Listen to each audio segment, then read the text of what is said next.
लहलहाती फसल, भरे पूरे खेत खलिहान, हर किसान का बस यही अरमान। लेकिन प्रकृति पर किसका जोर? कभी बारिश, कभी बिजली, कभी ओला, कभी सूखा, तो कभी कीट पतंग का प्रकोप कर दे नुकसान कमर तोड़। भैया खेती में तो जोखम रहता ही है, अब क्या करें? अब प्रकृति का कोनो उपाय है का? प्रकृति का तो नहीं, मगर नुकसान का उपाय है। अच्छा, हाँ, AIC से फसल बीमा। फसल बीमा?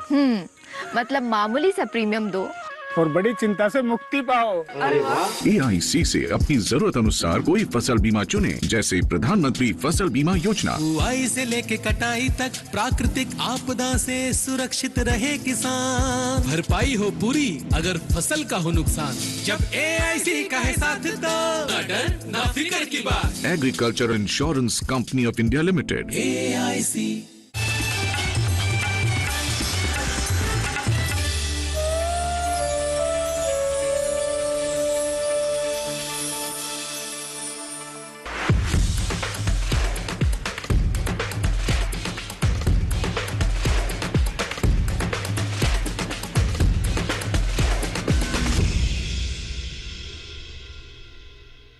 नमस्कार, आप सभी का स्वागत विचार विमर्श में। मैं हूं मुकुल शर्मा। विचार विमर्श में हर सप्ताह आपके लिए अलग अलग विषय लेकर हम हाजिर होते हैं और आज एक बेहद ही महत्वपूर्ण विषय लेकर हम आए हैं। इन दिनों आप भी सुन रहे होंगे के बारे में। आज खासतौर से हम बात करेंगे पशु स्वास्थ्य और इसके साथ साथ लंपी स्किन डिजीज या लंपी वायरस जो आपने सुना होगा, इस बारे में आज खासतौर से हम यहाँ बात करेंगे। हमारे साथ जो पैनल में जुड़ेंगे हमारे खास मेहमान, क्योंकि कई राज्यों की अगर बात की जाए तो इस तरह की खबरें वहाँ से निकल कर आ रही हैं कि जो दुधारू पशु हैं, उनके जो पशु हैं, उनमें जो गांठदार त्वचा रोग हो रहा है, ढीलेदार त्वचा हो रही है। आखिर ये लंपी वायरस है क्या? और जब इसके समाधान की बात कही जाती है, अब से पहले हम देखते थे कोई विशेष टीका जो था इसके लिए नहीं था, लेकिन अब राहत की बात यह है इसके लिए विशेष टीका जो है वो तैयार हो चुका है और कुछ ही समय बाद हम मान सकते हैं कि जो हमारे पशुपालक हैं उनके लिए वो शायद उपलब्ध भी हो जाएगा, अपनी अपनी जो उसकी अलग प्रक्रियाएं हैं उनसे पूरा होने के बाद। लेकिन किस तरीके से हमारे जो पशुपालक हैं वो फिलहाल अपने पशुओं का इस लंपी वायरस से बचाव कर सकते हैं और कैसे पशु स्वास्थ्य बेहतर रखकर पशुधन के जरिए अच्छा मुनाफा ले सकते हैं, कुछ ऐसे ही सवाल हैं जिनके जवाब हम लेंगे हमारे विशेषज्ञों से। और इसके लिए हमारे साथ आज जो पैनल में मौजूद है उनका परिचय आपसे हम करा देते हैं। हमारे साथ मौजूद हैं डॉक्टर केमल पाठक जी, आप पूर्व कुलपति हैं दुवासू मथुरा उत्तर प्रदेश से, बहुत बहुत स्वागत आपका। साथ ही मौजूद है हमारे साथ यहाँ पर डॉक्टर अजीत यादव जी, आप निदेशक हैं राष्ट्रीय पशु स्वास्थ्य संगठन बागपत उत्तर प्रदेश से। और इसके साथ ही मौजूद हैं डॉक्टर संजीव शर्मा जी, आप पशु चिकित्सा अधिकारी हैं दिल्ली सरकार में, आपका भी बहुत बहुत स्वागत। नमस्कार। पशु स्वास्थ्य की बात की जाती है तो कई ऐसी महत्वपूर्ण बातें हैं जिनको जानना बेहद जरूरी है, उन्हीं के बारे में आपको हम जानकारी देंगे। और खासतौर से जब इस तरह की जो बीमारी आ जाती है, लंपी वायरस की भी अगर हम बात करें, इसको लेकर जो सरकार है उसने भी गंभीरता दिखाई। ना सिर्फ बेहद ही कम समय में देखिए जो इसका टीका है वो तैयार कर लिया गया, बल्कि इसको लेकर खासतौर से अगर हम बात करते हैं पार्षोत्तम रूपाला जी की, तो उन्होंने क्या कुछ कहा है ये जानकारी आपको देंगे और कैसे कैसे इस वायरस से आप अपने पशु का बचाव कर सकते हैं। आइए इस बारे में भी हम जानकारी ले लेते हैं हमारी इस खास रिपोर्ट में।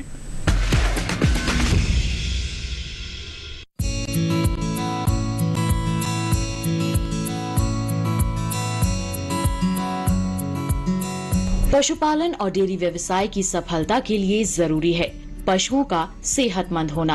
पशुओं और खासकर दुधारू पशुओं की सेहत के लिए उनके आहार पर भी ध्यान देना जरूरी है।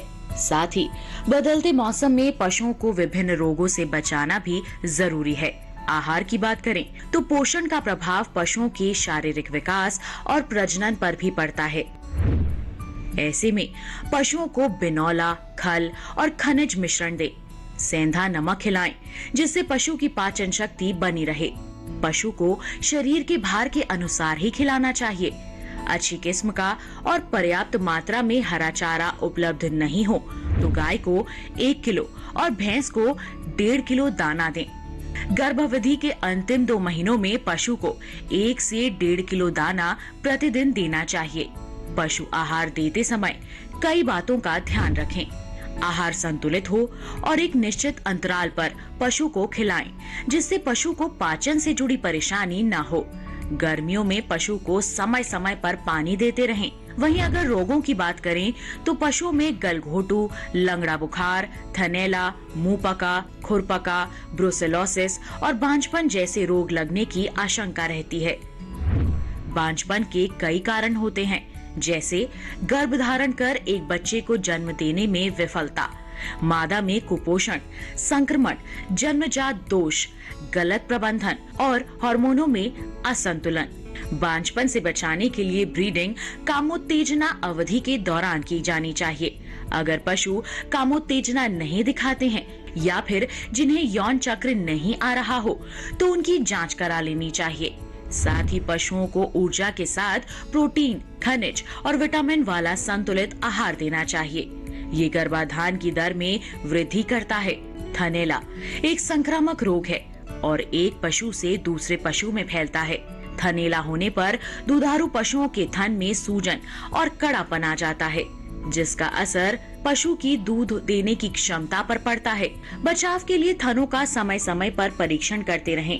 थनों में कोई गांठ और दूध में थक्के हो तो पशु चिकित्सक की सलाह लेकर इलाज करवाएं। गलघोटू रोग मुख्य रूप से गाय और भैंस में पाया जाता है और मानसून के समय व्यापक रूप से फैलता है। लंगड़ा बुखार में दुधारू पशुओं में तेज बुखार आता है और घुटने के ऊपर वाले हिस्से में सूजन होती है। खुरपका, मुंहपका रोग विषाणु से होता है। ये रोग किसी भी उम्र की गाय या भैंस में किसी भी मौसम में हो सकते हैं। खुरपका, मुंहपका होने पर पशु सूख जाता है, पशुओं की काम करने और दूध देने की क्षमता कम हो जाती है। देश के कुछ हिस्सों में लंपी वायरस का प्रकोप भी देखा जा रहा है। ये बीमारी पशुओं में तेजी से फैलती है। मवेशियों या जंगली भैंसों में ये रोग लंपी स्किन डिजीज वायरस के संक्रमण के कारण होता है। इसके होने पर पशुओं को सामान्य से ज्यादा बुखार होता है, मुंह से लार, आंख और नाक से पानी निकलने लगता है, दूध उत्पादन कम हो जाता है, मादा पशुओं में गर्भपात हो जाता है, पूरे शरीर में गांठें बनने लगती हैं और गांठें घाव में बदलने लगती हैं। इस बीमारी के लक्षण दिखने पर बीमार पशु को बाकी पशुओं से अलग कर दें। साथ ही बाहरी लोगों का प्रवेश बाड़े में बंद कर दें और पशु चिकित्सक से संपर्क करें। पशुओं को सेहतमंद रखने के लिए पशुओं को समय समय पर टीके लगवाते रहें। ध्यान रखें कि टीकाकरण के समय पशु का स्वास्थ्य अच्छा हो। बीमार होने का अंदेशा होने के कम से कम 1 महीना पहले टीकाकरण कराना चाहिए।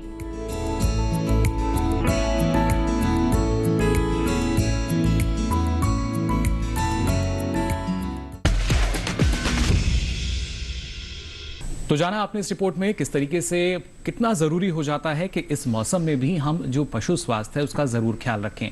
और खासतौर से डॉक्टर केवल पाठक, अगर मानसून की हम बात करते हैं, जो हमारे किसान भाई हैं उनके लिए तो बेहद ही लाभकारी ये रहता है, लेकिन पशुपालकों की कुछ ना कुछ चुनौतियां बढ़ा देता है। और इस बार मानसून में जब हमने देखा लंपी वायरस जो है इसका प्रकोप ज्यादा तौर पर देखा गया, क्या स्थिति आप देखते हैं इसकी? बिल्कुल, देखिए, पशु उत्पादन के लिए जरूरी है कि पशु का स्वास्थ्य जो है अच्छा रहे और पशु के स्वास्थ्य के लिए जरूरी है कि हम पूरा ध्यान रखें। उसका जो खान है, उसका पानी है, उसका क्या भोजन देते हैं, उसका क्या आवास है, लेकिन साथ साथ बीमारियों का विशेष रूप से अभी आपने जिक्र किया कि इस समय जो मौसम है, गर्मी की मौसम भी बनी हुई है, बरसात का मौसम भी है। हमारे देश के कई क्षेत्रों में बारिश हो रही है, कई क्षेत्रों में बारिश कम हो रही है। ऐसे में जहां मनुष्य भी प्रभावित हो रहे हैं बरसात से, बाढ़ से, कहीं न कहीं वहां पशु का स्वास्थ्य भी कहीं न कहीं प्रभावित हो रहा है। बरसात के दिनों में सभी जो पशुपालक हैं उन भाइयों को हम सलाह देते हैं कि आप अपने पशुओं का टीकाकरण कराएं।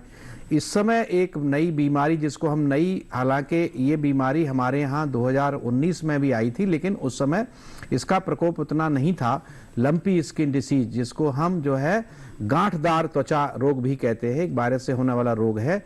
और ये अभी हमारे 20 प्रदेश जो है, हमारे जो राज्य के हैं, उनको जो है, हमारे देश के 20 राज्य हैं जिनके पशुओं को प्रभावित कर रही है। और ये बीमारी जो है विशेष रूप से गौवंश और भैंसों में, लेकिन ज्यादा गौवंशों को प्रभावित कर रही है। और कुछ राज्य ऐसे भी हैं जहां पर इस बीमारी से गौवंशों की मृत्यु भी हुई है। इसका वजह से जो है पशुपालकों को काफी नुकसान हो रहा रहा है, पशु का स्वास्थ्य खराब हो रहा है, पशु बीमार हो रहा है। और जिस काम के लिए हमारे पशुपालक भाई पशुओं को रखते हैं, उत्पादन, अगर जो गाय भैंस है, ये दोनों जो है हमारे देश में दूध के लिए पाली जाती हैं। और दूध जो है, इससे ये देखा गया है कि जिन पशुओं में लंपी स्किन डिसीज हो जा रही है, उनका दूध उत्पादन भी कम हो रहा है और उनका स्वास्थ्य भी खराब हो रहा है। जी बिल्कुल। तो देखिए किस तरीके से प्रभावित हो रहे हैं हमारे जो पशु हैं और उनका जो पशु स्वास्थ्य है। यहाँ अजीत जी आपसे भी जानना चाहूंगा, क्योंकि लगातार कोशिश यही होती है कि जो हमारे पशु हैं उनका स्वास्थ्य पर अगर किसी भी तरह का असर आता है तो उसके लिए हम किस तरीके से तैयारी कर सकते हैं, और उपचार से बेहतर बचाव माना जाता है। यहाँ पर आप क्या सुझाव देना चाहेंगे जो पशुपालक हैं उनको? अभी आपने सुना डॉक्टर पाठक को, और इतनी अच्छी बातें पशुपालकों को बताई कि हमारा पशुधन अपने देश की आर्थिक जो एक प्रकार से अपनी एक इनकम है, देश की इनकम, उसमें बहुत बड़ा योगदान दे रहा है जी। अब इसमें अपने को जो पशुधन है उसको बचाने के तरीके अपने अपनाएं, और किसान भाइयों को हम बार बार अवगत कराएं कि कैसे वो अपने पशुओं को समय रहते उनसे बीमारियों से बचा सकते हैं। इसमें प्रमुख बात यह है कि किसान भाइयों को बार बार ये बताना ज़रूरी है कि आप समय पर टीकाकरण जरूर कराएं। आपने अभी सुना कि लंपी स्किन डिजीज़ अपने देश में आ गई है। अब ये बीमारी अपने देश के लिए नई है और इसमें भारत सरकार ने बहुत तेजी दिखाई है। अभी टीका इसका विकसित किया जा चुका है। लेकिन मैं किसान भाइयों को एक और बात बताना चाहूँगा, ये बीमारी अपने देश में बहुत तेज गति से फैल रही है, लेकिन भारत सरकार ने अपने प्रयासों में इसको रोकने की पूरी तैयारी की है। और इसके लिए अपने पास गोट पॉक्स जी, जो कि पहले से बनी हुई वैक्सीन है, उसको लगाने के प्रयास किए जा रहे हैं। और किसान भाई अपने इस वैक्सीन को अपने पशुओं को, जिसको भी ऐसा लग रहा है कि ये बीमारी आने का खतरा बना हुआ है, उसको लगवाएं। और इसके साथ साथ ये पाएंगे कि हमें जिन पशुओं को ये बीमारी लग चुकी है उनको अलग कर दें अपने घर के अंदर। साथ में कोशिश ये करें, क्योंकि ये मच्छरों से फैलती है, मच्छरों के काटने से फैलती है, तो इसमें मक्खियां भी आ गई। तो इसमें किसान भाइयों को क्या करें कि अपने उन पशुओं को जिनको ये बीमारी आ गई है उनको अलग तो करें, साथ में चूना का छिड़काव भी करें उनके जो दरवाजे हैं, उनके जो दरवाजे के आसपास। और साथ में अगर कोई मच्छरदानी अपने लेकर के अपने दरवाजों पे लगा दें, तो ताकि वो मच्छर उन बीमारी के पशुओं को न काटेंगे और आगे ये न फैलेगी। इसके साथ साथ ये पाया गया है कि जो बीमारी से ग्रसित है उनको अपने निकटतम पशु चिकित्सक को तुरंत इसके इलाज के लिए बुलवाएं और उसका इलाज तुरंत करवाएं, क्योंकि इससे पशु बच सकता है। और साथ में ये मैं अभी और बताना चाहूँगा कि ये बीमारी तो बहुत अपने देश में नई है और इसके प्रयास भी किए जा रहे हैं। तो आप किसान भाइयों, मेरा आपसे अनुरोध है कि आप बढ़ चढ़ करके अपने पशुओं को एक प्रकार से टीकाकरण के लिए उत्साहित हो जाइए और अपने पशु चिकित्सक से जल्दी टीका कराएं। यानी टीकाकरण जो है देखिए वो जरूर कराना होगा। और उसमें गॉटपॉक्स की अभी बात यहाँ कही अजीत जी ने, यानी जो बकरियों में चेचक का टीका लगाया जाता है वो यहाँ पर कारगर है, उसका सकारात्मक प्रभाव जो है हमने देखा है पशु स्वास्थ्य पर, तो इसलिए उसको भी यहाँ बताया जा रहा है कि आप उसको भी लगवा सकते हैं। और कुछ समय बाद जब हम विशेष टीके की बात कर रहे हैं वो भी शायद उपलब्ध होगा हमारे पशुपालकों के लिए। डॉक्टर संजीत, आपसे भी हम जानना चाहेंगे, क्योंकि जब इस तरीके से कोई वायरस रोग आता है तो आमतौर पर पशुपालक भी घबरा जाते हैं। किस तरह की आवश्यकता कि घबराएं नहीं, बल्कि अगर किसी को ये इस तरह का रोग हो भी जाता है तो कितने दिन में हम मान सकते हैं कि पशु उससे बाहर निकल कर आ सकता है, ठीक हो सकता है? देखिए, जो इसका पीरियड है कम से कम 14 से 21 दिन का इसका पीरियड रहता है, जिसमें कि पशुपालक जो है ग्रसित रहता है जी। इसके अलावा इसमें सिम्टम्स बहुत जानना बहुत जरूरी है, क्योंकि सिम्टम्स की पहचान के दम पर ही हम इसको आइडेंटिफाई कर सकते हैं कि ये लंपी स्किन डिजीज है जी। इसके अंदर मुख्य रूप से क्या होता है, बुखार जो है 103, 4 और कुछ दिनों के बाद तो देखा गया है, हमने हमारे हॉस्पिटल में जैसे पशु आते हैं 106 के करीब भी बुखार होता है। इसके अलावा जो स्किन में लीजन्स आ जाते हैं, पस्ट्यूल्स होती हैं, वेसिकल नहीं होती, पस्ट्यूल होती हैं, गोल 1 सेंटीमीटर टू 5 सेंटीमीटर के करीब, और पूरे शरीर में वो हो जाती हैं जी। इसके अलावा स्कैपुलर लिम्फ नोड और प्रीफेमोरल लिम्फ नोड, जिसको एक पशु चिकित्सक इजीली आइडेंटिफाई कर सकता है, वो उसमें एनलार्ज हो जाते हैं जी। पशु जो है दूध प्रोडक्शन इसका कम हो जाता है। और जैसा डॉक्टर अजीत यादव जी ने भी बताया है कि गोटपॉक्स वैक्सीन जो है ये हमें लगाना है। खास ध्यान ये रखना है कि जो भी पशु ग्रसित हो चुका है उसको हमें वैक्सीन नहीं लगानी है, ये केवल स्वस्थ पशु को लगाई जा सकती है। इसका भी 70% एफिकेसी बताई गई है। इस वजह से है क्योंकि यह एक कैप्री पॉक्स वायरस है। जो कि गोट्स के उससे है और कैप्री फैमिली में से आता है।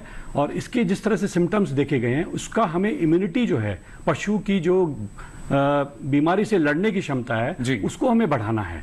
सारे जो पस्ट्यूल्स हो जा रहे हैं उसका हमें उपचार करना है। कई हर्बल ऐसी क्रीम और स्प्रे आते हैं जिससे कि उनके अंदर कोई वो फैले नहीं। इसके अलावा बरसात के मौसम में मैगट वूंड हो जाते हैं, उनके अंदर इन्फेक्शन बढ़ जाता है और सेकेंडरी बैक्टीरियल इन्फेक्शन होता है। यानी आवश्यकता यह है कि हम कैसे पशु की रोग प्रतिरोधक क्षमता जो है उसको बढ़ा सकते हैं, उसको बरकरार रख सकते हैं। और साथ ही डॉक्टर पाठक आपसे भी हम समझना चाहेंगे, क्या जिस तरीके से जब लंपी स्किन वायरस के अगर हमें लक्षण नजर आते हैं, पहला तो ये जो पशुपालक है उनको लगता है कि शायद अब जो पशु है वो बच नहीं पाएगा, इस तरह की धारणा जो है, भ्रांतियां जो हैं वो पशुपालकों के जहन में आ जाती हैं। तो किस तरीके से, क्या इसके साथ साथ दूसरी बीमारी भी कोई पशु में आ सकती है?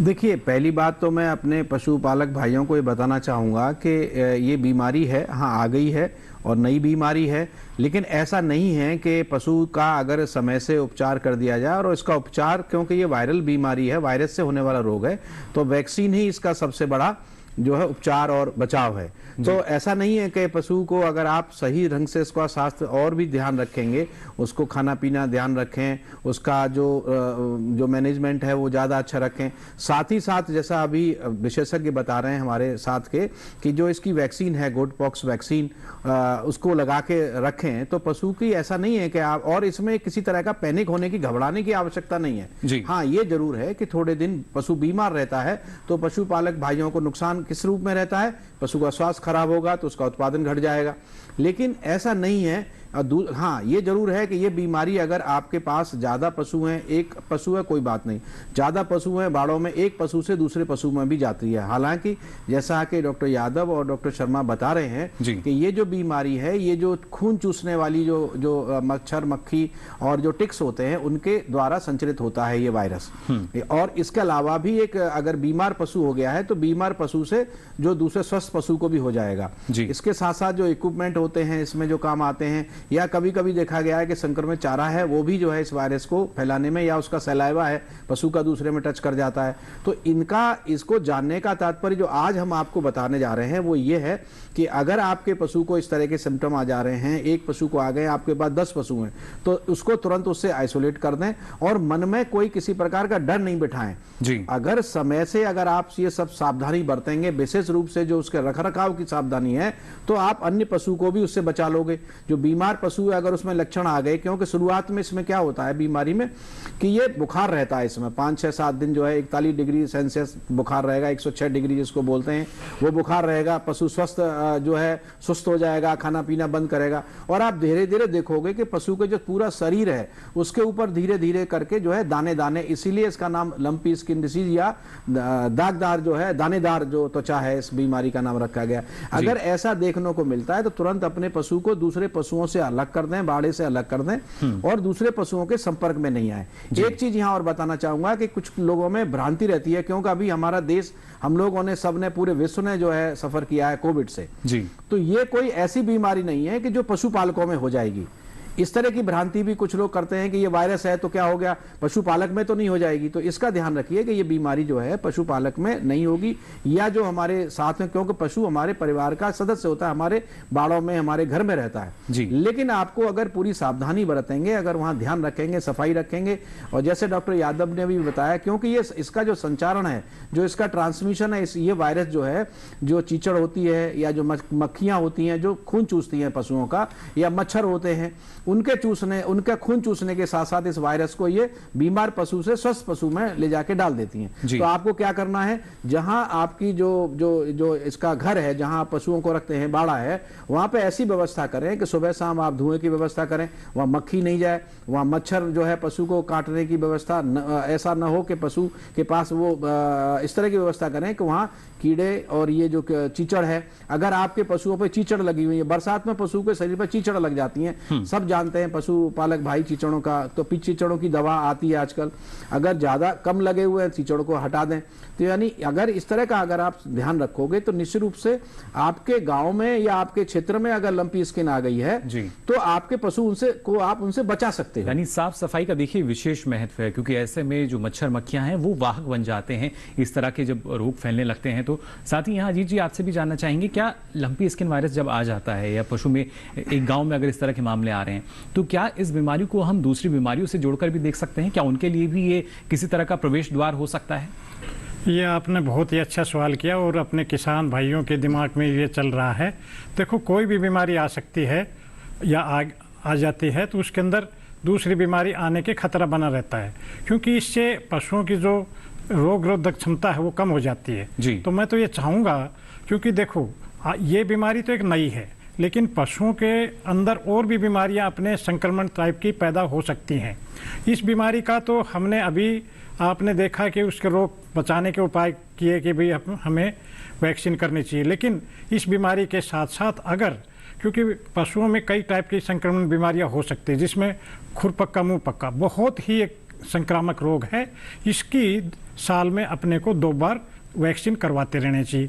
ये बीमारी आ गई, साथ में खुरपक्का भी आ गया तो अपने लिए एक भयंकर रूप धारण कर सकती है। तो खुरपक्का की बीमारी भी आ सकती है, साथ में गलघोटू नामक बीमारी भी है, वो भी अगर वैक्सीन नहीं करेंगे तो मेरी एक पशुपालकों को बार बार सलाह है कि जो बीमारियां पशुओं में संक्रमण टाइप की हैं और जिनसे बहुत अधिक हानि हो सकती है, खुरपक्का मुंह पक्का, गलघोटू, और एक अपने भारत सरकार ने अभी एक बहुत 2019 में माननीय प्रधानमंत्री महोदय द्वारा एक कार्यक्रम स्टार्ट किया गया था, जिसके तहत हमें खुरपक्का मुंह पक्का और ब्रुसेलोसिस ये बीमारियों को एक प्रकार से अपने बचाव के लिए एक बहुत बड़ा बीमारी को बचाने के कार्यक्रम स्टार्ट किया, जिसमें वैक्सीनेशन करवाना बहुत जरूरी है। मिशन मोड में यानी इसकी शुरुआत, मिशन मोड में इसकी शुरुआत करी। और मैं ये बताना चाहूँगा कि इसमें जो ब्रुसेलोसिस की जो बीमारी है वो पशुओं में तो बीमारी करती है, जिसके अंदर गर्भधारण गिर जाता है, और साथ में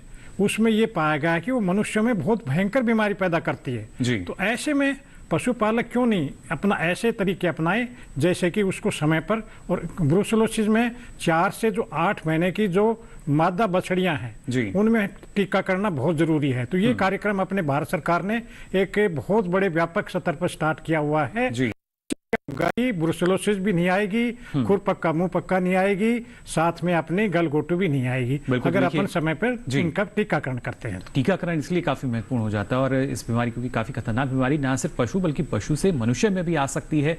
और आमतौर पर हम देखते हैं जब हमारा गर्भित पशु होता है तो उसकी आखिरी तिमाही के दौरान जो गर्भपात की समस्या आ जाती है, लेकिन ये जरूरी कि आप समय रहते टीकाकरण कराएं। डॉक्टर संजीत, जानना चाहेंगे आपसे, जब टीकाकरण की हम बात करते हैं, क्योंकि कहीं ना कहीं जो पशुपालक है उनको ये लगता है अगर हमने पशु का टीका कराया तो उसका दूध उत्पादन कम हो जाएगा या बीमार हो जाएगा, इस तरह की जो धारणा बन जाती है, तो कहीं ना कहीं पशुपालक पीछे हटने लगते हैं टीकाकरण से।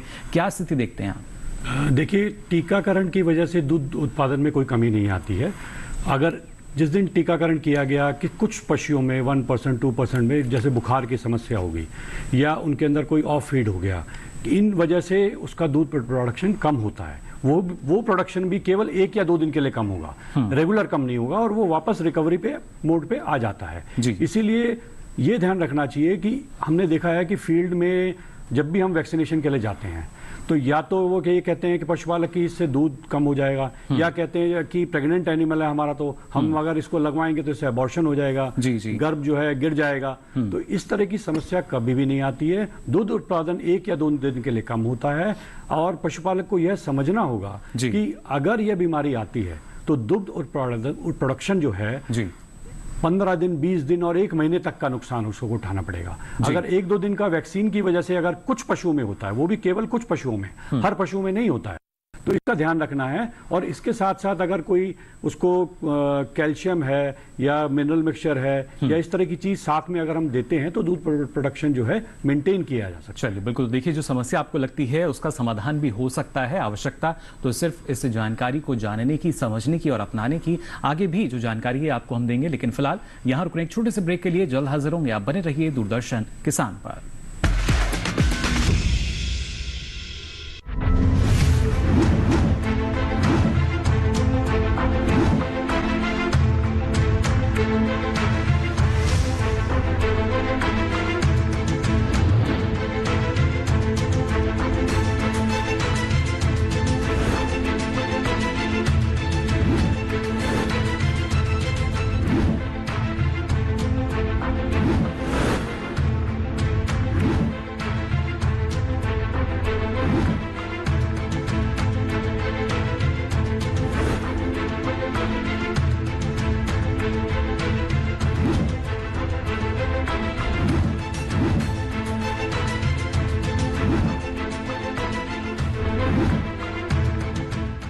देखिए दूरदर्शन किसान पर सरकार आपके साथ, शनिवार रात 9 बजे।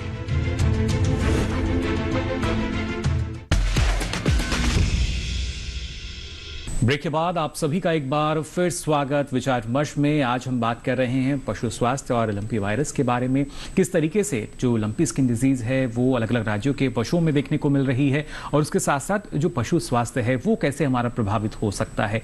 खासतौर से यहाँ डॉक्टर पाठक आपसे हम जानना चाहेंगे कि जो हमारे गर्भित पशु हैं, अगर उनमें इस तरह के लक्षण हमें नजर आ जाते हैं या अभी नहीं है लक्षण, किसी दूसरे क्षेत्र में इस तरह के लक्षण सामने आ रहे हैं, तो उनका जो टीकाकरण है वो कब तक कराया जा सकता है? देखिए, अभी जैसे डॉक्टर यादव ने भी कहा, डॉक्टर शर्मा जी ने कहा, पहली बात तो है बरसात का मौसम है। जनरल बात कर रहा हूं कि पहले जितनी बीमारियां हैं, खासकर खुरपका, मुंहपका, एचएस और बीक्यू, इनका वैक्सीनेशन अगर कराया है बहुत अच्छी बात है, अगर नहीं कराया है तो एक तो तुरंत करा लें। मन में ये भ्रम निकाल दें कि इसका टीकाकरण से किसी तरह से पशु को कोई नुकसान होगा जी। अब आपने कहा कि जो सवाल किया कि जो गर्भित पशु हैं अगर एडवांस स्टेज में है, अगर हम लंपी स्किन की बात कर रहे हैं तो गोट पॉक्स की जो वैक्सीन लगाई जा रही है वो अभी बताया गया है कि अगर उसमें लक्षण आ गए तो उसमें नहीं लगानी है, लेकिन क्योंकि ये प्रिवेंटिव है जो स्वस्थ पशु हैं आपके, और ये बात भी हम कर रहे हैं गाय और भैंस की जी, हम और किसी पशु की बात नहीं कर रहे हैं क्योंकि ये बीमारी इन्हीं दो पशुओं की है। तो आप जो है गोट पॉक्स की वैक्सीन जो कि अपने देश में उपलब्ध है, जैसा अभी डॉक्टर शर्मा कह रहे थे कि ये जो वायरस है ये पॉक्स वायरस की फैमिली का है, तो वो ये पाया गया है कि ये जो गोट पॉक्स की वैक्सीन है वो पशु को नुकसान नहीं करती है। और ऐसा नहीं है, कुछ किसान भाई सोच सकते हैं बीमारी तो मेरे को हो रही है लंपी स्किन मेरे पशु को और आप वैक्सीन दे रहे हो गोट पॉक्स की जी, तो ऐसा नहीं है, क्योंकि वो वायरस उनके साथ जो है उसका मेल है, उसके साथ जो उसका जेनेटिक मेकअप है, और ये पाया गया है कि जो लंपी स्किन डिसीज जो वायरस से हो रही है वो गोट पॉक्स की वैक्सीन लगने से वो पशु आपका सुरक्षित हो जाता है, पहली बात। दूसरी बात यह है कि वैक्सीन के साथ साथ अगर आपके पशु में ये लक्षण आ गए, मैं फिर कहूंगा इसमें घबराने की आवश्यकता नहीं है। आवश्यकता यह है क्योंकि इसमें जो शरीर के ऊपर गांठें हो जाती हैं, इसलिए इसको गांठों वाला बीमारी या गांठों की त्वचा वाली बीमारी कहते हैं। कुछ लोग क्या कहते हैं, कुछ लोगों को मैंने अभी कुछ पशु पालकों से, मैं परसों कहीं गया था किसी गांव में, तो वो कह रहे थे कि भैया गांव में कैंसर की बीमारी आ गई है जी। तो मैंने उनसे सवाल करा कौन सा कैंसर पशुओं में आ गया, तो उन्होंने कहा जी वो स्किन में गांठ हो जाएंगे। तो ये कोई कैंसर की बीमारी नहीं है, एक वायरस से जनित बीमारी है। और अगर इसका हम ध्यान रखें, पहली बात तो है कि पशु को, जैसे डॉक्टर शर्मा ने ही बताया, मैं भी कहता हूं कि एक तो उसको संतुलित आहार दीजिए, मिनरल मिक्सचर दीजिए। पशु को बुखार, अगर बुखार की स्टेज में भी अगर है, अगर आप वैक्सीन लगा देते अर्ली स्टेजेस में तो वो काम करती है। तो अगर आप उसका रखरखाव और उसका जो खाने का पीने का और जो असंतुलित आहार आप देंगे, तो जो बॉडी इम्यूनिटी की डॉक्टर यादव बात कर रहे थे कि हमें शरीर की जो क्षमता है, जो रोगों से लड़ने की क्षमता, पशु हो चाहे मनुष्य हो, अगर हम स्वस्थ हैं तो कब स्वस्थ होंगे कि अगर हमारे अंदर, शरीर के अंदर पशु जो बीमारी है उससे लड़ने की क्षमता होनी चाहिए। लड़ने की क्षमता काहे से बढ़ती है? वो अच्छा खाने से बढ़ती है, अच्छा मिनरल मिक्सचर लेने से बढ़ती है। अच्छा, तो पशुओं में मिनरल मिक्सचर पे तो मैं हमेशा जोर देता हूं कि जो कभी कभी पशुपालक ये कहते हैं कि मेरे पशु जो है ब्याया और ब्याने के बाद दूध ज्यादा नहीं दे रहा है, दूध की मात्रा कम हो रही है। कभी कभी कहते हैं कि हमारा पशु जो है हीट में नहीं आया, कभी कहते हैं कि जो है पशु का जो दूध है वो निकल नहीं रहा है। तो उसका कारण एक ये भी है, सबसे बड़ा कारण ये होता है कि हम अपने पशु को समय से मिनरल मिक्सचर नहीं देते हैं। मिनरल मिक्सचर की हम जब बात करते हैं, पशु के स्वास्थ्य से जोड़ता हूं हमेशा उसको कि मिनरल मिक्सचर भी एरिया स्पेसिफिक मिनरल मिक्सचर है। जो पशुपालक भाई तमिलनाडु में हैं, जो पशुपालक भाई पंजाब के हैं, उन आपके क्षेत्र के हिसाब से जो है मिनरल मिक्सचर मिलता है। इसलिए इसको हम क्या बोलते हैं, एरिया स्पेसिफिक मिनरल मिक्सचर। यानी आपके क्षेत्र में, आपके क्षेत्र की जलवायु, आपके क्षेत्र की जो सॉइल है, उस हिसाब से पशु को कौन से मिनरल की कमी हो सकती है, उनकी पूर्ति करने के लिए उसका एरिया स्पेसिफिक मिनरल मिक्सचर देते हैं। तो अगर आप उस हिसाब से पशु को मिनरल मिक्सचर भी देंगे तो जो पशु की रोग से लड़ने की क्षमता है वो बढ़ जाएगी। जी बिल्कुल। तो देखिए कैसे जो रोग प्रतिरोधक क्षमता है वो बढ़ जाती है। और खासतौर से अजीत जी अगर देखा जाए, क्योंकि अभी जो पशुपालक हैं, अभी जैसा डॉक्टर पाठक ने भी बताया कि एक सिर्फ इस तरह की जो अफवाह है वो फैला दी गई कि ये तो कैंसर रोग है या पशुओं की कैंसर बीमारी है। जो पशुपालक हैं वो अंतर नहीं कर पाते। कभी कभी उनका कहना ये होता है कि जो पशु का थन है उस पर उन्हें किसी तरह की गांठें नजर आई, जबकि कभी कभी जो लंपी स्किन में हम बात करते हैं कि शरीर पर गांठें नजर आती हैं। और जब अगर थन पे इस तरह की गांठें नजर आए तो थनैला का भी वो लक्षण माना जाता है, जो कि एक गंभीर समस्या है पशुपालकों के लिए, पशुओं की। तो वहां पर किस तरीके से वो सही देखरेख कर सकते हैं और अंतर कर सकते हैं बीमारी में? तो ये आपने बहुत ही अच्छा एक सवाल किया है। किसान भाइयों को मैं बताना चाहूँगा कि आपने अभी अपने देश में लंपी स्किन डिजीज आ रखी है और उन पशुओं को आप देख भी रहे हैं।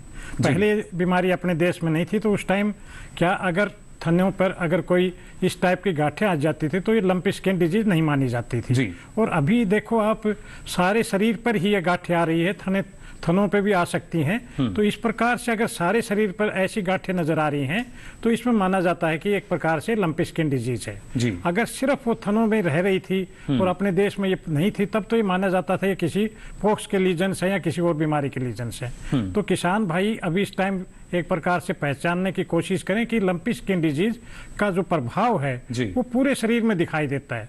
और गांठें भी ऐसी टाइप की आती है, आप देखना दिखाई देने में बहुत ही भद्दी नजर आती है और उनको एक प्रकार से कैंसर नजर आता है, क्योंकि ये बीमारी अपने देश में पहली बार इतने व्यापक रूप में फैल रही है। तो किसानों को डॉक्टर साहब ने अभी बताया, डॉक्टर पाठक साहब ने, इसमें घबराने की जरूरत नहीं है। आपको समय पर सबसे पहला इसका कि पशु चिकित्सक को बुला करके पहचान करवाएं क्या उसमें टेम्परेचर तो नहीं है। अगर टेम्परेचर है तो उसी टाइम इसका इलाज स्टार्ट कर दें और वैक्सीन का भी काम उसी टाइम करवाएं, क्योंकि ये बीमारी जब ग्रसित हो जाता है पशु, और उसमें हम वैक्सीन के लिए इसके लिए रिकमेंड नहीं करते हैं। तो यानी पहले से ही बचाव हम करके चलें, टीकाकरण जो है वो करा लें, काफी महत्वपूर्ण रहेगा। साथ ही डॉक्टर संजीत अगर देखा जाए, जैसा कि अभी अजीत जी ने भी कहा कि जब शरीर पर गांठें नजर आने लगती हैं और कुछ समय बाद वो गांठें जो हैं जख्म में तब्दील हो जाती हैं, तब हम मान सकते हैं कि लंपी वायरस का जो प्रकोप है वो हो सकता है। और ऐसे में भी जो हमारे पशुपालक हैं, जो पशु की देखरेख करते हैं, वहां पर लाल दवाई या कोई और इस तरह का जो उपचार जो है वो आप बताना चाहें उनको बचाव के लिए? जी, जो भी लीजन्स बनेंगे, पस्ट्यूल्स बनती हैं जी, उनके ऊपर सबसे पहले आप बीटाडीन, ग्लिसरीन का लेप कर सकते हैं। अगर बीटाडीन आपके वहाँ पे एरिया में अवेलेबल नहीं है तो हल्दी जो है वो हर घर में अवेलेबल होती है। हल्दी को एलोवेरा के साथ मिला करके उसको लगा सकते हैं। और कुछ नहीं तो पोटेशियम परमैंगनेट, जैसे आपने बताया, लाल दवा जिसे बोला जाता है जी, उससे उसको साफ कर सकते हैं। इसके अलावा ध्यान ये रखना है कि जो मैगट जो होते हैं, वो मक्खी होती है, वो बैठ करके उसमें अंडे दे देती है और जिसकी वजह से खूब सारे उसमें कीटाणु बन जाते हैं जी। इस तरह की कोई सिम्टम जो है डेवलप ना हो, क्योंकि अगर मैगट्स बन जाएंगे तो उसको ट्रीट करना काफ़ी मुश्किल होगा। इसके अलावा साथ में, क्योंकि ये नोड्यूल्स बनते हैं और वो जो नोड्यूल है स्किन में भी है और सबक्यूटेनियस टिश्यू में भी जाती है और कुछ एरियाज में तो वो मसल को भी इफेक्ट करती है जी। इसके लिए दो तरह की एंजाइम्स हैं, सेरेक्शियोपेप्टाइडेज और ब्रोमोप्रोटीएज। ये दो एंजाइम्स को अगर आप खिलाते हैं उस पशु को, नोड्यूल्स जो है 5 दिन में 7 दिन में बिल्कुल रिड्यूस होती चली जाएंगी जी। और वो डाइजेशन करती हैं। साथ में पैरासिटामोल जैसे बुखार के लिए हम लोग देते हैं, तो सेरेक्शियोपेप्टाइडेज के साथ पैरासिटामोल के कॉम्बिनेशन आते हैं, उसको हम खिला सकते हैं। इसके अलावा इम्यूनिटी बूस्टर हम साथ में देंगे, लिवर टॉनिक हम इसमें साथ में देते हैं। घाव का हमें इलाज करना है, एक लिवर्मेसोल एक इंजेक्शन आता है जिसको 1 ml पर 30 kg बॉडी वेट के हिसाब से सबक्यूटेनियस लगाया जाता है। इसको भी 15 ml पर काउ लगाया जा सकता है, जो कि सब कट लगाया जाएगा जी। इसकी वजह से भी वो इम्प्रूवमेंट उसकी इम्यूनिटी में होता है। और अगर 5 दिन बाद 7 दिन बाद आपको लग रहा है कि इन्फेक्शन बढ़ रहा है और तो फिर इसमें एंटीबायोटिक्स के लिए भी हमें जाना पड़ेगा। और कुछ केसेस में हमने ये देखा है कि 6-7 दिन के बाद कुछ पशु में बहुत ज्यादा गंभीर निमोनिया की शिकायत होती है, सांस लेने में तकलीफ होती है, पैरों में सूजन हो जाती है, और उस केस में आपको उसका सही तरह से इलाज कराना बहुत जरूरी है। सिम्टोमेटिक भी ट्रीटमेंट होगा, जो भी नजदीकी पशु चिकित्सालय है उससे संपर्क करके इसका प्रॉपर इलाज कराएं, क्योंकि उस समय पे अगर इलाज नहीं कराया गया तो यह बीमारी घातक हो सकती है और पशु की मृत्यु हो सकती है। बिल्कुल, देखिए समय रहते जो एक तरीके से बचाव की बात कही जाए, इलाज की बात कही जाए, वो बेहद जरूरी। और अगर आपको कुछ भी असामान्य लक्षण दिखाई देता है तो जो आपके नजदीकी पशु चिकित्सक हैं उनसे आप जरूर संपर्क करें। उसके बाद ही किस तरह का जो उपचार अगर आप शुरू करना चाहते हैं वो करें। और जो घरेलू उपचार आमतौर पर हमारे पशुपालक करते हैं उस पर आप ज्यादा निर्भर ना रहें। जरूरी यही, अगर आप चाहते हैं जो पशुधन है उसकी सार्थकता हो सके तो आप पशु चिकित्सक से संपर्क करें। यहाँ डॉक्टर पाठक और जानकारी आपसे हम लेना चाहेंगे, जैसा कि अभी हम बात करें कि जो लंपी स्किन डिजीज है ये कहीं प्रवेश द्वार ना बन जाए दूसरी बीमारियों का, लेकिन जैसे जैसे जो पशु कमजोर होता चला जाता है तो कभी कभी पशुपालकों को लगता है कि खुरपका मुंहपका की समस्या भी हो सकती है, या आमतौर पर हम देखते हैं कि जो हमारे पशु हैं उनमें ट्यूबरक्लोसिस की भी समस्या आ जाती है। तो जो अंतर पहचानना वो ज्यादा जरूरी है। और अगर इस तरह के रोग भी हो रहे हैं, अगर पशु में टीबी की भी समस्या आ रही है तो उसका इलाज भी शुरू किया जाए। बिल्कुल आपने सही कहा, ये दिमाग में आने वाली बात है। देखिए, एक तो जो ट्यूबरक्लोसिस है, ट्यूबरक्लोसिस में इस तरह की जो गांठें बनती हैं इस लंपी स्किन डिसीज में जो बन रही हैं, पशुपालकों भाइयों को यही हम लोग बताना चाहेंगे कि आप भ्रमित न हो और भयभीत न हो जी। भ्रमित और भयभीत ये दोनों चीजें नहीं रखनी है अपने दिमाग में। जैसे ही आपका पशु बीमार होता है, मैं तो कहता हूं लंपी स्किन डिसीज के अलावा भी अगर कोई बीमारी की शुरुआत भी हुई है तो सबसे पहले अपने नजदीक के पशु चिकित्सक को दिखाना चाहिए। हमारे देश में पशुओं में ट्यूबरक्लोसिस भी बीमारी होती है, उसके अलग लक्षण हैं। फुट एंड माउथ डिसीज जिसको खुरपका मुंहपका की बात कर रहे थे, उसके जो लक्षण हैं वो सभी, क्योंकि इसका नाम खुरपका और मुंह पका यानी मुंह में भी इसके जो वैसे वो बनते हैं जिनसे लार आती है और छोटे छोटे घाव बन जाते हैं, इसके अलावा खुर में ही बन जाते हैं। जबकि लंपी स्किन डिसीज में हम क्या बता रहे हैं, और जैसा आप जानते हो कि पूरे शरीर में धीरे धीरे करके, क्योंकि ये जो वायरस है हमारी जो पशु की जो स्किन है यानी त्वचा है, उसके नीचे जो है कुछ ग्रंथियां होती हैं, लिम्फ नोड होती हैं, उन लिम्फ नोड में ये वायरस पनपना शुरू कर देता है, उनमें बढ़ना शुरू कर देता है, तो वो गांठें बन बन के निकलती हैं उसमें, और वो गांठें पूरे शरीर पे धीरे धीरे करके पूरे शरीर पे आ जाएंगी। तो ये लक्षण जो इस तरह के गांठों के लक्षण है वो सिर्फ लंपी स्किन डिसीज में ही होते हैं जी। तो इसमें कोई कंफ्यूजन की आवश्यकता नहीं है। और साथ में ये भी देखिए कि ये बीमारी आ कैसे रही है, आपके गांव में कहां से आ रही है, आपके क्षेत्र में कहां से आ रही है, या आप जहां आप रहते हैं, जिस मोहल्ले में आपके पशु रहते हैं, तो वहां देखिए कि चीचड़ों का प्रकोप ज्यादा तो नहीं है, वहां पे जू तो नहीं है। ये जू को भी पाया गया है कि वो भी जब खून चूसता है पशु से तो इसके साथ वायरस को ट्रांसमिट करता है। जो मक्खी है, जो खून चूसने वाली मक्खियां हैं, मैं उनकी बात करूंगा कि जो वायरस जो है खून चूसने वाली मक्खियों के माध्यम से भी जाता है। तो आपको ये भी ध्यान रखना है। तो अगर ये सब चीजें आप नजर रखोगे तो आप अपने गांव को, अपने क्षेत्र को इस बीमारी से बचा सकते हो। ऐसा नहीं है, ऐसा भ्रम न माने, मन के अंदर में भ्रम की बात क्यों कह रहा हूं, क्योंकि ये वायरस से बीमारी है और पहले ये शुरुआत हुई थी इसकी गुजरात से, धीरे धीरे करके एक स्टेट में गया, एक राज्य में गया। आज 20 राज्य के पशु गौवंश है हमारे, भैंसों में कम है लेकिन गौवंश में ज्यादा देखने को मिल रहा है। और हमारे जो गौवंश हैं, अपने जो स्वदेशी गौवंश है, हम ये कहते हैं, मैं खुद कहता हूं वैज्ञानिक के रूप में, कि हमारे गौवंशों की जो रोग प्रतिरोधक क्षमता है वो बहुत ज्यादा होती है, देसी नस्ल के जो गौवंश हैं। लेकिन फिर भी ये लंपी स्किन डिसीज उनमें भी हो रही है, उनके अंदर भी जा रहा है, क्योंकि ये वायरस है। और ये वायरस जल्दी से जल्दी, क्योंकि आप सब जानते हो कि जो वायरस है वो बहुत जल्दी मल्टीप्लाई करते हैं जी। तो आपके अपने पशुओं को अगर आप लंपी स्किन डिसीज से बचाना चाहते हैं, और बचाना चाहते क्या है, बचाना है, हमें अपने पशुओं में बीमारी नहीं होने देनी है। लंपी स्किन क्या ना, फुट एंड माउथ डिसीज भी नहीं। अब तो इसके टीके की भी अभी हम बात करेंगे कि इसका जो गोट पॉक्स का टीका है वो अवेलेबल है, सरकार की तरफ से अवेलेबल है। और अभी जो डॉक्टर यादव कह रहे थे, मैं फिर कह रहा हूं इस बात को कि जो केंद्र सरकार है, केंद्र सरकार ने इतनी जल्दी पहल करी है, और पशु स्वास्थ्य पर तो माननीय प्रधानमंत्री जी का एक फ्लैगशिप प्रोग्राम है जी, जिसको हम राष्ट्रीय रोग नियंत्रण कंट्रोल प्रोग्राम, जो सितंबर 19 में उन्होंने लॉन्च किया था जी। ये मैं कहता हूं ये तो हमारे पशुपालकों के लिए एक वरदान है जी, क्योंकि आपको ये 100% जो इसकी जो सहायता है, फाइनेंशियल असिस्टेंट 100% भारत सरकार की तरफ से मिलती है जी। पशुपालक भाइयों, आपको ये जानकारी होनी चाहिए कि इस प्रोग्राम के तहत आपके पशु का जो जो टीके लगते हैं, जो अभी डॉक्टर यादव ने भी बताया, उसी बात को मैं फिर दोहराना चाहूंगा।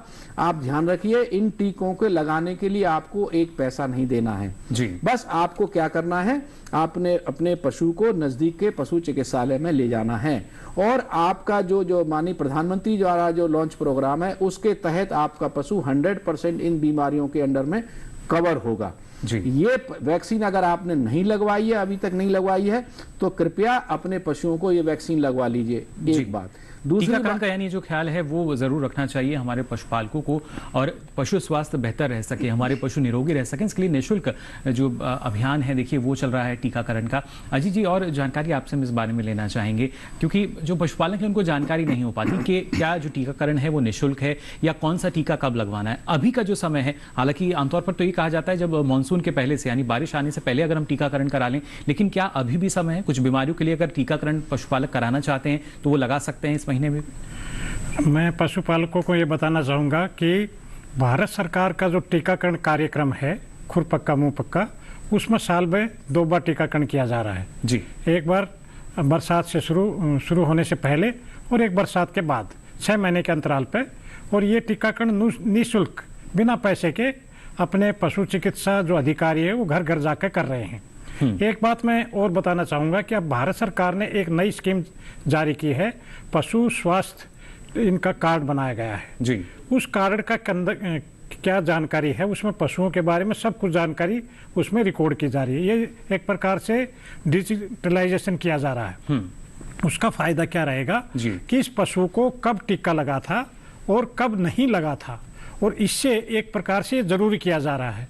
इसमें अपन देखेंगे कि अभी लंपी स्किन डिजीज आई है, अगर उसका स्वास्थ्य कार्ड पशु स्वास्थ्य कार्ड बना है तो वो उसमें एक प्रकार से दर्ज हो जाएगा कि हमारे इन पशुओं में लंपी स्किन डिजीज का टीका भी लग गया है। पहले खुर पक्का मुंह पक्का भी लगा हुआ था। एक अपने पास ब्रुसेलोसिस की जो बीमारी में पहले भी बता रहा था, इसका भी भारत सरकार ने निःशुल्क टीकाकरण की योजना बनाई है और इस योजना के तहत अपने को जो टीके किसानों को दिए जा रहे हैं वो बिना पैसे के और घर घर जाकर के लगाए जा रहे हैं। इसमें भी एक जरूरी ये है कि ये टीकाकरण सिर्फ जो मादा बछड़ियां हैं 4 से 8 महीने की, ये नर में नहीं लगाया जाता है और पशु चिकित्सक इसको घर घर जाकर लगा रहे हैं। और अब लगता है कि अभी वो नहीं लगाए हैं ये टीके, तो आप तुरंत अपने पशु चिकित्सक से संपर्क करें और इन टीकों को तुरंत लगवाएं और पशु स्वास्थ्य कार्ड में इसकी जानकारी वो दर्ज हो जाएगी। और आगे चल करके ये भारत सरकार के प्रयास चल रहे हैं पूरे देश को सभी पशुओं के बारे में डिजिटलाइजेशन किया जा रहा है, उसकी जानकारी किसी को भी लेनी हो कि इस पशु में आपके पास 5 पशु हैं, उनमें कौन कौन से टीके कब कब लगे थे, वो सारी आपके तुरंत आपको मुहैया की जाएगी और पशुपालकों को तुरंत बता भी जाएगी। और ऐसा अगर कोई नहीं कर रहा है तो आगे भारत सरकार कुछ नियम इस टाइप के बना रही है, ताकि क्योंकि अपना पशुपालन व्यवसाय एक बहुत अधिक आगे आय का अर्जित करने का एक साधन बन रहा है। अगर समय रहते, मैं बार बार कह रहा हूं, समय रहते, जैसे कि अपने पास लंपी स्किन डिजीज आ गई, अब इस बीमारी को अगर अपन समय रहते जो पशु इससे ग्रसित नहीं हुए हैं उनके बारे में टीकाकरण के बारे में तुरंत सोचें और लगवाएं। सोचने की जरूरत नहीं है, जैसे भी टीकाकरण आ रहा है आप लगवाएं, ताकि ये उन पशुओं के पशु स्वास्थ्य कार्ड में दर्ज हो सके और अपने देश में ये मालूम हो सके कि कितने पशु टीकाकरण किए जा चुके हैं और कितने बिना हैं। बिल्कुल, यानी एक नई पहल देखी, ये तो जाहिर तौर पर हमें भी दिखता है पशुपालन क्षेत्र के लिए अलग से देखिए मंत्रालय अब हमारे देश में है, और जिसका जिक्र अभी यहाँ अजीत जी भी कर रहे हैं। जो हमारा जो ई पशु हाट पोर्टल की अगर बात की जाए, वहाँ सारी जानकारी आपको मिल जाती है, टीकाकरण पशु का कब हुआ है और कब हमें कराना चाहिए, और इसके साथ साथ यूआईडी नंबर जो हैं वो जनरेट किए जा रहे हैं जिससे आप पहचान कर सकें। टैगिंग जो है वो लगातार चल रही है, और खासतौर से डॉक्टर संजीत अगर देखा जाए जिस तरीके से ये एक आधुनिक बदलाव जो है अब हम पशुपालन क्षेत्र में भी देख रहे हैं, क्योंकि आज के समय में जो डेयरी फार्मिंग का क्षेत्र है उस पर बहुत से लोग हैं जो आत्मनिर्भर हैं। और ये कहना गलत नहीं होगा कि अभी तक हम देखते थे कि जो हमारी आर्थिक स्थिति है वहां पे कहीं ना कहीं कृषि एक रीढ़ की भूमिका निभाती थी हमारे देश के लिए, लेकिन अब वहां जो योगदान है लगातार पशुपालन क्षेत्र का बढ़ता जा रहा है। देखिए, पशुपालन एक इंडस्ट्री के रूप में डेवलप हो रहा है। इसके तहत पहले क्या होता था कि एक पशुपालक के पास 2 पशु होते थे, 4 पशु होते थे, 10 पशु होते थे। अब क्या है, जैसे दिल्ली में हम बात करें तो दिल्ली में बड़ी बड़ी डेयरी कॉलोनीज हैं। डेयरी कॉलोनीज के अंदर किसी पशुपालक के पास 500 बफलोज हैं, 500 भैंस हैं, किसी के पास 50 गाय हैं, किसी के पास 100 गाय हैं। इसी प्रकार जैसे भारत सरकार ने इंडिजिनस ब्रीड को बढ़ावा देने के लिए, अपनी जो देसी गायों को बढ़ावा देने के लिए कार्यक्रम शुरू किए गए हैं, तो जगह जगह पर जो हमारी गिर नस्ल है, थारपारकर है, उनको लेकर के अलग अलग जो पशुपालक हैं और जो उसको एक बिजनेस के रूप में ले रहे हैं और इसका फायदा उठा रहे हैं जी। और डेयरी जो है, डेयरी सेक्टर में बहुत चीज़ें इंपॉर्टेंट होती हैं। अब जैसे एक्सपोर्ट है, बफलो मीट एक्सपोर्ट किया जाता है और मिल्क का है, मिल्क की क्वालिटी को इम्प्रूव करने की जरूरत है। जो सोमैटिक सेल काउंट होता है मिल्क के अंदर, उसको रिड्यूस करने की जरूरत है। इन चीजों को देख करके भारत के जो दूध की डिमांड है विदेशों में बढ़ेगी। इसीलिए हमें इस पे कार्य करने की जरूरत है, ताकि हमारा जो है दूध, हम दूध प्रोडक्शन में तो आज नंबर 1 हो गए, लेकिन एक्सपोर्ट की बात करें, बफेलो मीट एक्सपोर्ट में है और बफेलो मीट एक्सपोर्ट को भी आगे हमें लगातार मेंटेन करने के लिए जरूरी होगा कि जो एफएमडी है, जैसे जो भी एफएमडी अफेक्टेड एरिया होता है वहां से बफेलो मीट एक्सपोर्ट नहीं हो सकता है। तो जो भी कंट्रीज यहाँ से लेती हैं मीट, उनको ये देखना होता है कि उस एरिया में कोई भी एफएमडी का आउटब्रेक नहीं हुआ है, तो इसका ध्यान रखने की जरूरत है। इसीलिए भारत सरकार ने एफएमडी कार्यक्रम चलाया है। एफएमडी की वजह से 10,000 करोड़ 15,000 करोड़ का एनुअल लॉसेस भी होते हैं जी, बिल्कुल। इसको भी रोकने की जरूरत है।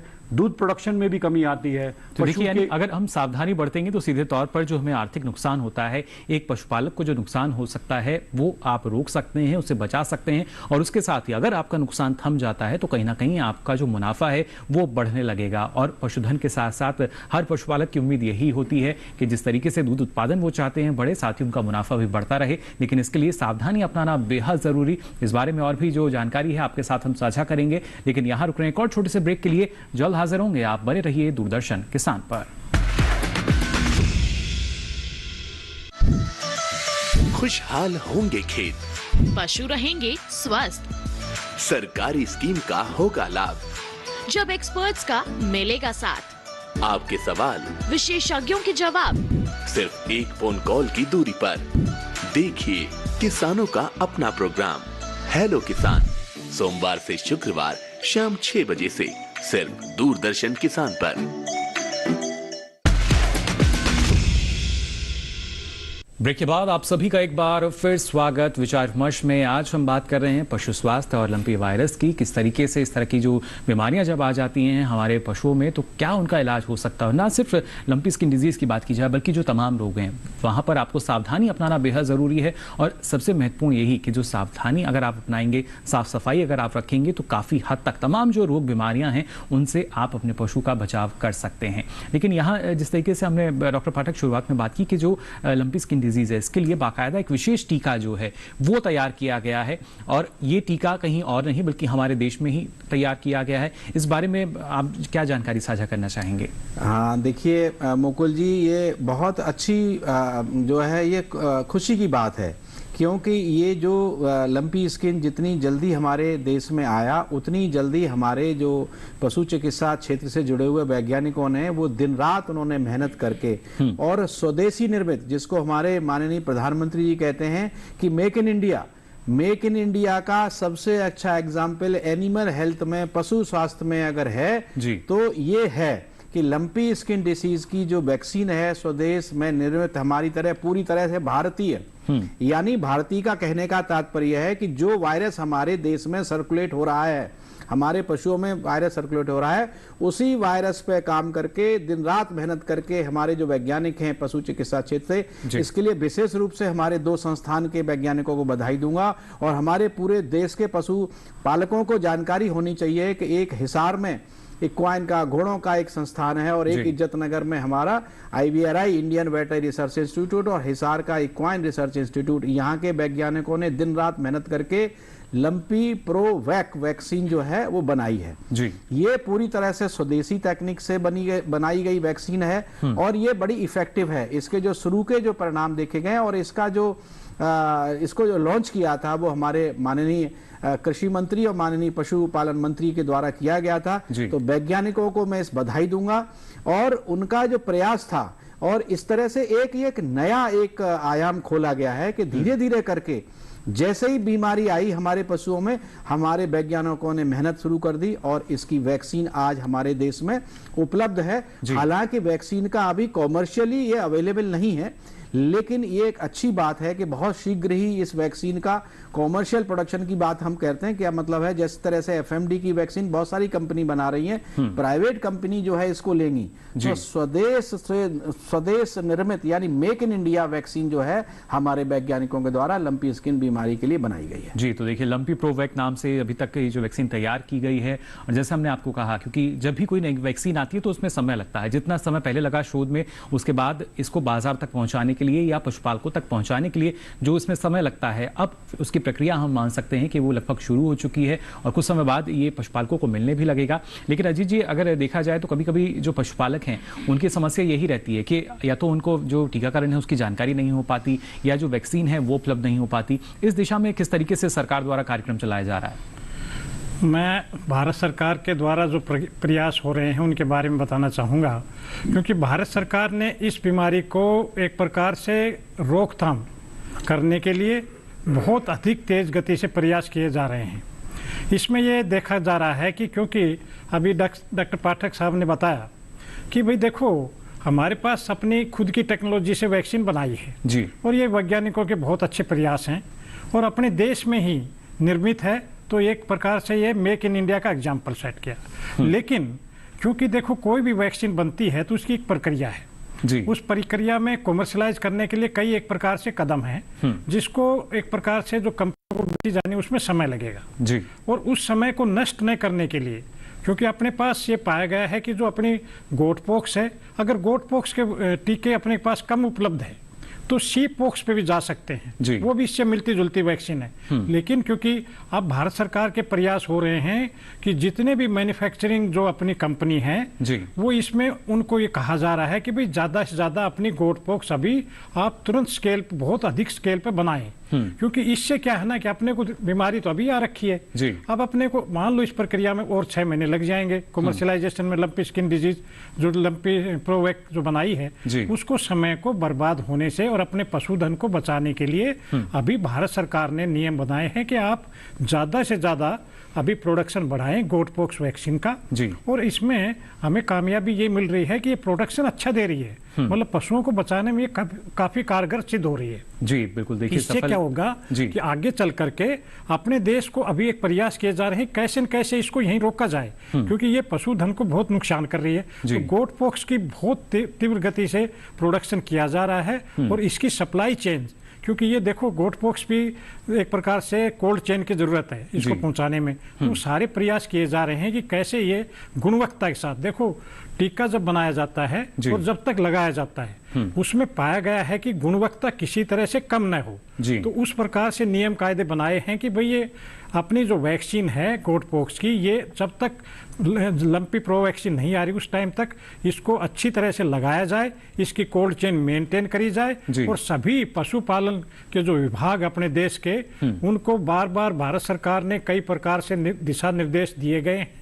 और क्योंकि ये एक प्रकार से एक अपने देश के अंदर एक बहुत बड़ा इस टाइम ये डिजीज का अटैक हुआ है, तो इसको प्रयास के रूप में भारत सरकार बहुत अधिक प्रयास कर रही है और इसमें अपने को ये सबसे इम्पोर्टेंट है कि जो भी वैक्सीन इसको कारगर सिद्ध हो रही है उसको तुरंत लगाएं और आगे आने वाले समय में, क्योंकि अपनी एक प्रकार से ये जो लंपी प्रोवैक बनाई है ये एक बहुत अच्छी वैक्सीन साबित होगी। विशेष टीका जब मिल जाएगा तो तभी सहूलियत रहेगी पशुपालकों को, और अभी अगर वो आपको नहीं मिल पा रहा है तो आप उस जो गॉट पॉक्स का टीका है वो लगवा सकते हैं, जिससे पशु इस तरह की बीमारियों से बचा रहे। साथ ही डॉक्टर संजीत, और क्या जानकारी आप देना चाहेंगे बचाव के लिए? क्या जो हमारे पशुपालक हैं अगर किसी पशु में इस तरह के लक्षण नजर आते हैं तो दूसरे पशुओं को अलग कर दें बचाव के लिए, क्या ये भी संभव है? आइसोलेशन जो है ये पहली चीज है, जब भी किसी पशु के अंदर इस तरह के लक्षण पाए जाते हैं उसको हमें अलग कर देना है। इसके अलावा मैं ये ऐड करना चाहूंगा कि ये ध्यान रखें कि जब भी क्या होता है कि पशु जो है नया पशु को खरीद के लेके आते हैं या अपने पशु जो है उसको बेचते हैं। इसमें ध्यान रखें, जब भी कोई नया पशु आप इंट्रोड्यूस करेंगे अपने डेयरी फार्म पे, उसका ध्यान रखें कि उसमें कोई भी इस तरह के लक्षण ना हो। क्योंकि आपके अगर सपोज आपके पास 10 पशु हैं और कोई नया पशु आप लेकर के आते हैं, नई गाय आप लेके आते हैं, उसमें अगर थोड़े बहुत भी लक्षण हैं तो वो आकर के ये संभावना है कि 10 के 10 पशुओं को वो संक्रमित कर सकती है। इसलिए ध्यान रखना है कि कोई भी नया पशु जो इंट्रोड्यूस ना करें। कोई भी बीमार पशु अगर है तो उसको आइसोलेट कर दे। जो चारा पानी और इवन जो बाहर के लोगों की विजिट है उसको अवॉइड करें।